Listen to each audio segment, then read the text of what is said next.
teman-teman, terima kasih kesempatan yang telah diberikan kepada kami dari kelompok 5 untuk mempresentasikan hasil dari diskusi kami pada manajemen operasional jasa, yang dimana judul materi kami itu indikator kualitas jasa publik. Selamat menyaksikan videonya.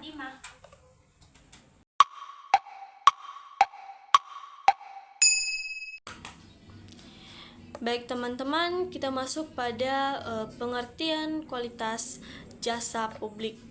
Nah, kualitas jasa publik adalah tingkat kemampuan layanan yang diberikan oleh instansi pemerintah dalam memenuhi kebutuhan dan harapan masyarakat secara efektif, efisien, dan adil.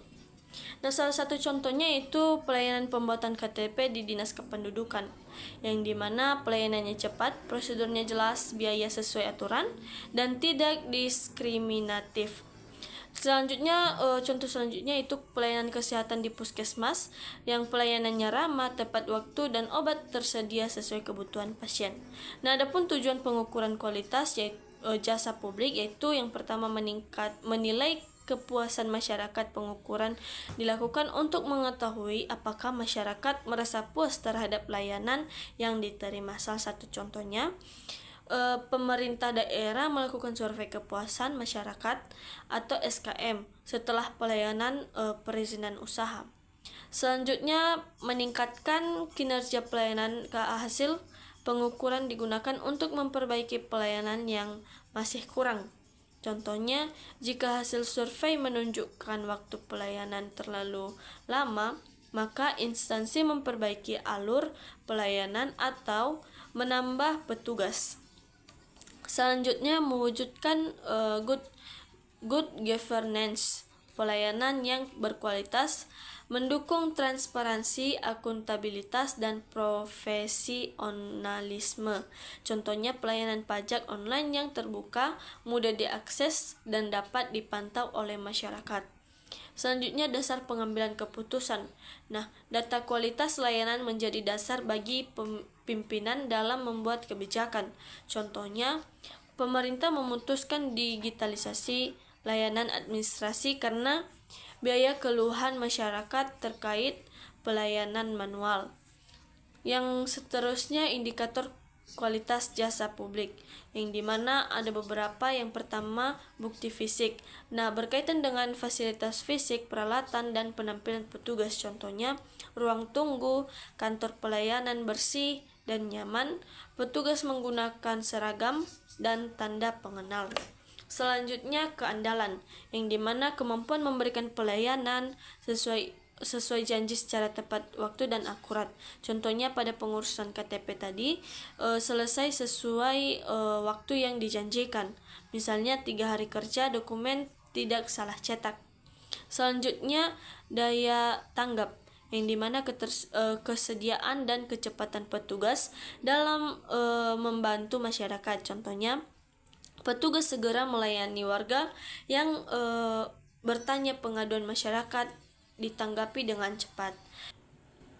Baik, selanjutnya jaminan, pengetahuan, kesopanan, dan kemampuan petugas sehingga menumbuhkan rasa percaya.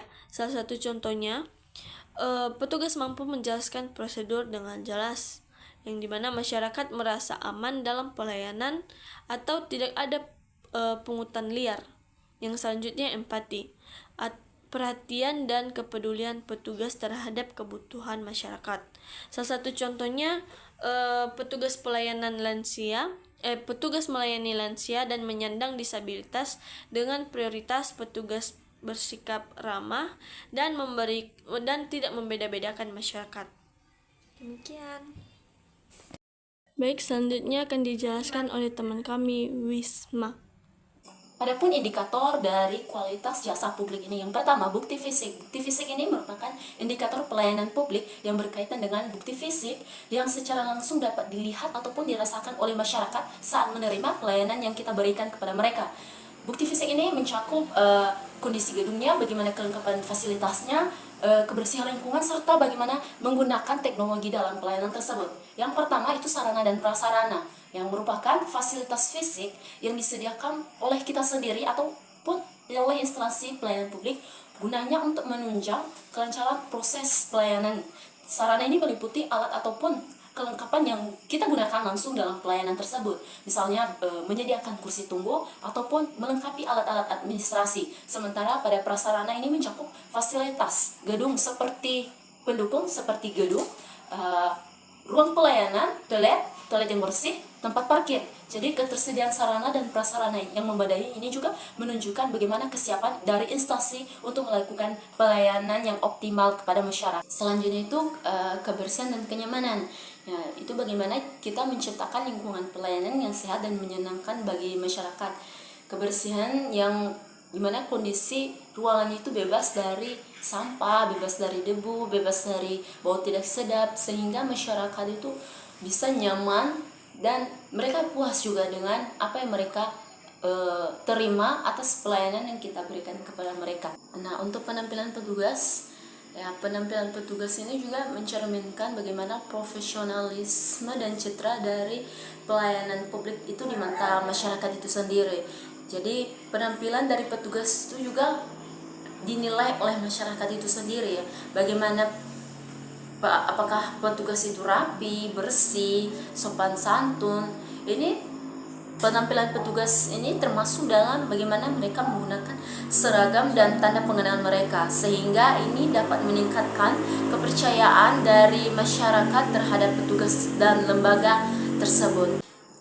Dan selanjutnya itu ketersediaan teknologi. Jadi dalam pelayanan publik ini ketersediaan teknologi ini berperan penting ya dalam meningkatkan efisiensi, kecepatan dan akurasi dari pelayanan yang kita berikan. Jadi bagaimana kita memanfaatkan teknologi informasi itu sebaik mungkin untuk mempercepat juga pelayanan ya, untuk mempercepat pelayanan ya, seperti bagaimana sistem komputerisasinya, penggunaan aplikasi pelayanan online dan mesin antrean elektronik ini membantu kesalahan administrasi serta mempercepat proses pelayanan terhadap atau kepada masyarakat. Indikator yang keduanya itu yaitu keandalan. Jadi keandalan ini juga merupakan bagaimana kemampuan kita memberikan pelayanan itu sesuai dengan janji, standar dan ketentuan yang telah ditetapkan. Jadi keandalan ini tercermin dari bagaimana ketepatan waktu pelayanan tersebut, ketepatan prosedurnya, konsistensi dari pelayanan yang kita berikan, serta keakuratan informasi yang diberikan kepada masyarakat. Yang pertama itu ketepatan waktu pelayanan. Jadi di sini ketepatan waktu pelayanan itu menunjukkan bagaimana kemampuan kita dalam menyelesaikan pelayanan itu sesuai dengan waktu yang telah ditetapkan, sehingga masyarakat dapat merasa dilayani secara profesional dan dapat diandalkan. Misalnya dalam pembuatan KTP, nah di saat kita menjanjikannya sekitar 1 bulan lagi, maka kita harus mematuhi atau menyesuaikan dengan waktu yang telah kita janjikan, sehingga masyarakat juga bisa mempercayai kita dan kita dapat diandalkan ke depannya juga oleh masyarakat. Yang kedua itu ketepatan prosedur. Ketepatan prosedur ini berkaitan dengan kesesuaian proses pelayanan dengan aturan dan standar operasional prosedur yang telah ditetapkan. Jadi ketetapan prosedur ini ya bagaimana kita memberikan pelayanan itu sesuai dengan SOP yang berlaku atau yang telah ditetapkan. Jadi kita itu harus melayani satu persatu sesuai dengan antriannya misalnya. Jadi tanpa adanya pilih bulu ya di antara orang-orang yang akan kita layani, sehingga ketepatan dari prosedur ini juga dapat mencegah terjadinya penyimpangan, pemungutan liar, atau serta ketidakpastian dalam pelayanan publik. Jadi kita harus benar-benar adil dalam melakukan pelayanan tersebut tanpa melihat apakah mungkin dia orang dalam kita atau dia famili kita. Ya, tidak, kalau memang misalnya dalam pelayanan, kalau misalnya antreannya ke-10, ya kita melihat karena dia famili kita, maka kita mempercepatkannya untuk pemanggilan untuk pelayanan. Jadi itu tidak diperbolehkan. Jadi kita benar-benar sesuai dengan SOP yang telah ditentukannya, mulai dari antrean yang pertama, kedua, ketiga dan seterusnya. sehingga pelayanan itu bisa tersampaikan secara adil dan masyarakat juga merasa puas dengan yang kita berikan atas jasa yang telah kita berikan. Yang ketiga yaitu konsistensi pelayanan. Jadi konsistensi pelayanan ini menunjukkan bahwa kualitas pelayanan yang kita berikan itu tetap sama kepada setiap masyarakat tanpa membedakan latar belakang, status sosial atau waktu dari pelayanan. Jadi kita juga harus memberikan pelayanan itu dengan sikap yang ramah, cepat, dan profesional di setiap saat, baik kita sibuk ataupun tidak. Jadi kita harus tetap memberikan pelayanan yang terbaik kepada masyarakat itu sendiri. Terakhir yaitu akurasi informasi. Jadi bagaimana kita memberikan informasi yang benar dan jelas kepada masyarakat sehingga masyarakat tidak akan kerugian ataupun kesalahan saat dalam proses pelayanan, baik itu dari persyaratan, biaya maupun waktu penyelesaian pelayanan tersebut. Contoh penerapannya misalnya memberikan informasi bagaimana persyaratan administrasinya, biaya pelayanannya ya yang memang benar-benar jelas dan tidak diubah-ubah, sehingga masyarakat tidak merasa rugi saat proses pelayanan. Jadi intinya masyarakat puas dengan pelayanan yang kita berikan. Baik, selanjutnya akan dilanjutkan oleh teman kami, Serni. Baik, saya akan melanjutkan materi kami yaitu responsiveness, daya tangkap. Artinya di sini adalah kemampuan dan kesediaan penyediaan layanan untuk membantu pelanggan serta memberikan pelayanan yang cepat dan tepat dan tanpa menunjukkan seberapa sigap organisasi merespon kebutuhan, permintaan maupun keluhan penggunaan layanan. Adapun beberapa pengertiannya yang itu kecepatan, seperti kecepatan pelayanan. Arti dari kecepatan pelayanan ini yaitu berkaitan dengan waktu yang dibutuhkan petugas dalam melayani pelanggan. Dan ada juga yaitu penanganan keluhan. Penanganan keluhan ini yaitu baik dilakukan dengan sikap terbuka, tidak defensif, dan berorientasi pada solusi. Contohnya ketika pelanggan mengeluh atas keterlambatan layanan, petugas memberikan penjelasan yang jelas seperti meminta maaf dan menawarkan solusi. Hal ini dapat meningkatkan kepercayaan dan loyalitas sebagai pelanggan. Kemudian kemudahan akses layanan. Contohnya ini adalah tersedianya seperti layanan online, informasi jelas melalui WhatsApp atau media sosial, jam pelayanan dan fleksibel, serta lokasi layanan yang mudah dijangkau. Dan kemudian itu asuransi jaminan. Asuransi jaminan ini adalah kemampuan penyediaan layanan untuk menumbuhkan rasa percaya, keterampilan, sikap serta kepastian hukum dan pelayanan. Bagian-bagiannya ada beberapa yang dimaksudnya yaitu seperti kompetensi petugas. Artinya di sini kompetensi petugas mencangkup pengetahuan, keterampilan, dan kemampuan profesional dalam memberikan pelayanan. Contohnya petugas pajak yang memahami peraturan perpajakan atau tenaga medis yang memiliki keahlian sesuai bidangnya. Kompetensi yang baik meningkatkan kepercayaan pelanggan terhadap kualitas layanan. Dan kemudian seperti keamanan layanan. Keamanan layanan ini adalah jaminan bahwa pelanggan tidak akan dirugikan secara fisik, finansial maupun data pribadi selama menggunakan pelayanan. Misalnya, bank yang menjamin keamanan data atau nasabah atau rumah sakit yang memastikan keselamatan pasien selama perawatan. Jika pelanggan merasa aman, maka tingkat kepercayaan dan kepuasan terhadap pelayanan semakin meningkat. Kemudian kepastian hukum. Kepastian hukum ini berarti layanan diberikan berdasarkan aturan, prosedur, dan dasar hukum yang jelas. Contohnya adalah peraturan tertulis mengenai biaya layanan, waktu penyelesaian, dan mekanisme pengaduan. Dengan kepastian hukum, pelanggan merasa terlindungi dan yakin bahwa layanan yang diterima sah dapat dipertanggungjawabkan. Dan terakhir itu sikap sopan dan ramah. Ini sangat diapakan ya. Sikap sopan dan ramah mencerminkan etika ini dan berlaku kepada petugas dalam berinteraksi dengan pelanggan. Meskipun layanan sudah cepat dan aman, namun tanpa sikap sopan dan ramah, pelanggan tetap merasa tidak puas. Contohnya, petugas yang menyapa dengan senyum, berbicara dengan bahasa yang santun, serta mau mendengarkan pelanggan dengan penuh perhatian. Oke, terima kasih. Selanjutnya akan dijelaskan oleh teman kami Nuraf. Baik, saya akan melanjutkan tentang indikator jasa publik, di mana saya akan membahas tentang empati. Nah, empati ini sebagai indikator utama jasa publik. Jadi, empati itu bukan cuma soal suka hati aja, tapi jadi ukuran penting buat tahu apakah jasa publik benar-benar bermanfaat buat masyarakat. Nah, poin yang saya bahas ini tentang empati, di mana poin-poin yang terdapat dalam empati ini apa saja, yaitu perhatian terhadap masyarakat. Di mana perhatian terhadap masyarakat ini artinya penyedia jasa publik nggak bisa cuma duduk manis di kantor saja. Mereka harus aktif ngelihat apa yang jadi masalah atau kebutuhan orang-orang, kayak misalnya melihat ada banyak warga yang kesusahan dapetin layanan karena lokasi kantor yang sulit dijangkau, atau ada kelompok masyarakat yang seringkali terlupakan, kayak kaum pedesaan atau penyandang disabilitas. Dan yang kedua, poin empati, yaitu pelayanan tanpa diskriminasi. Nah, ini sangat penting karena semua orang sama haknya, tidak ada yang membedakan.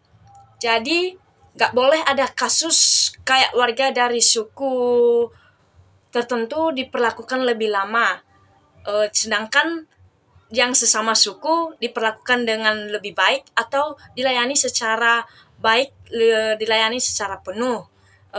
Atau juga ibu rumah tangga yang pengen buat surat harus disuruh bolak-balik cuma karena nggak punya pendidikan tinggi, atau bahkan pelaku usaha kecil diperlakukan berbeda dari usaha besar. Nah, ini yang dinamakan dengan pelayanan tanpa diskriminasi. Jadi empati ini sangat penting, dan poin pelayanan tanpa diskriminasi ini melayani dengan sepenuh hati tanpa membedakan suku dan ras. Dan yang ketiga itu komunikasi yang baik. Nah, ini sangat diperlukan juga dalam indikator jasa publik bagian empati, di mana komunikasi yang baik ini sangat penting dalam jasa publik. Nah, bayangkan aja kalau kita mau urus sesuatu di kantor publik, tapi petugasnya ngomongnya ribet banget atau malah cuek. Pasti bikin kita kesel kan? Nah, komunikasi yang baik di sini artinya petugas bisa ngomong jelas apa yang dibutuhkan, sabar nunggu kita cerita atau nanya, dan juga bisa dengerin keluhan kita dengan benar. Bukan cuma ngomong sesuai aturan doang, tetapi juga bisa menjelaskan dengan bahasa yang kita pahami. Nah, yang keempat yaitu kepedulian terhadap kebutuhan pengguna. Nah, bedanya juga sama perhatian adalah yang ini lebih fokus ke kebutuhan khusus. Masing-masing orang, misalnya orang tua yang butuh urus administrasi, tapi juga harus ngurus anak kecil. Nah, kan bisa diberi fasilitas ruang tunggu yang nyaman buat anak-anak, dan ruang tunggu juga buat orang tua yang bisa dibilang lansia, sehingga tidak terganggu aktivitasnya. Nah, dan contoh penerapannya yang bisa kita rasakan langsung yaitu dalam pelayanan administrasi kependudukan. Nah, kayak urusan KTP, KK, akta kelahiran atau perkawinan.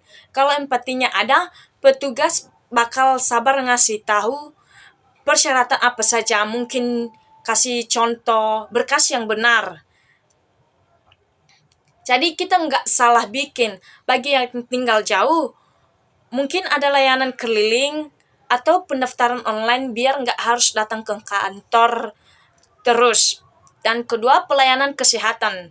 Nih, pelayanan kesehatan ini sangat terasa banget deh. Misalnya di puskesmas atau rumah sakit umum, kalau ada empati, dokter atau perawat bakal nanya kondisi kita dengan detail. Nggak cuma cek keluhan fisik doang, tapi juga ngelihat kondisi ekonomi atau emosional kita.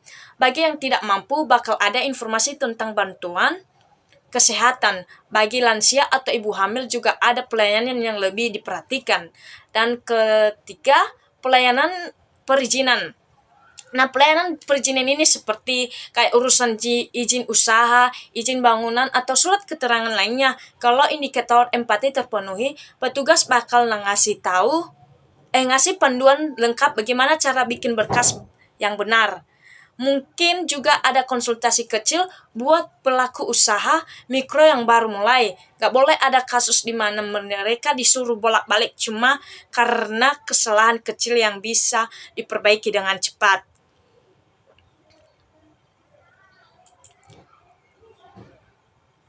Dan yang terakhir yaitu pelayanan pendidikan. Nah, ini mulai dari TK sampai perguruan tinggi. Nah, kalau empatinya ada, sekolah bakal memperhatikan siswa yang kesusahan belajar atau siswa dari keluarga kurang mampu yang butuh bantuan biaya atau alat tulis. Dan juga guru bakal bisa ngerti kondisi keadaan siswanya masing-masing. Nggak asal memberi tugas yang sulit atau menilai siswa yang hanya dari nilainya saja. Sekian, itu saja yang bisa saya jelaskan. Saya kembalikan kepada moderator. Demikianlah hasil dari presentasi kami. Jika ada kesalahan dari penyampaian materi kami minta maaf. Dan akhir kata kami ucapkan terima kasih. Shalom. Baik teman-teman, kesimpulannya itu kualitas jasa publik yang baik meningkatkan kepercayaan masyarakat dan mendukung efektivitas penyelenggaraan pemerintah. Demikian dan terima kasih.